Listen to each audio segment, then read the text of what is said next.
যাজ্ঞসেনীর খুলছে শাড়ি, টানছে ধরে দুঃশাসন। দায় ছিল যার গর্জে ওঠার, নিচু মাথায় সে 5 জন। দুর্যোধনের নগ্ন উরু, ইঙ্গিতে তার ধর্ষকাম। হস্তিনাপুর দেখছে বসে, ধ্বস্ত হতে তার সুনাম।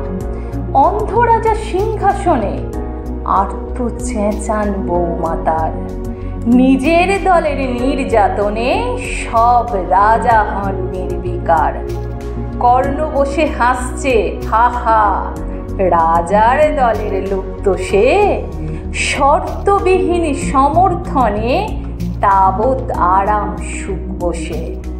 ভীষ্ম, দ্রোণ, কৃপণ, নীরব, সরকারি লোক হাজার হোক, রাজার কথাই তোমার কথা, তুমি যখন রাজার লোক।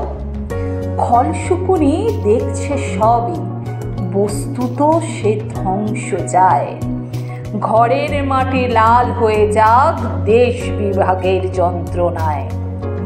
সুশীল সবাই ঘটছে যখন রাজ অপরাধ জঘন্য, ঠিক তখনই তার বিরোধে চেঁচিয়ে ওঠেন বিকর্ণ। বিকর্ণ নন কেউ কাটালো, 100 ভাইয়ের একজনা। এর আগে কেউ তেমন করে তার কথাটাই জানত না। যতুগৃহে কারেন্নি রা, অন্তত তার নেই লেখা। ভীষ্ম যখন বিষ খাওয়ালো, তখনও তার নেই দেখা।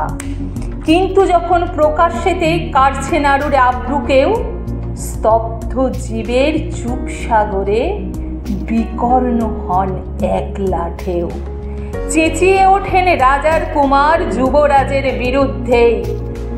মহাবলী পাণ্ডবেরও গলায় তখন সে সুর নেই। রাজা যখন নীরব থেকে সাই দিয়ে যান ধর্ষণে, ঠিক তখনই সমস্ত যুগ বিকর্ণদের সর্ষণে।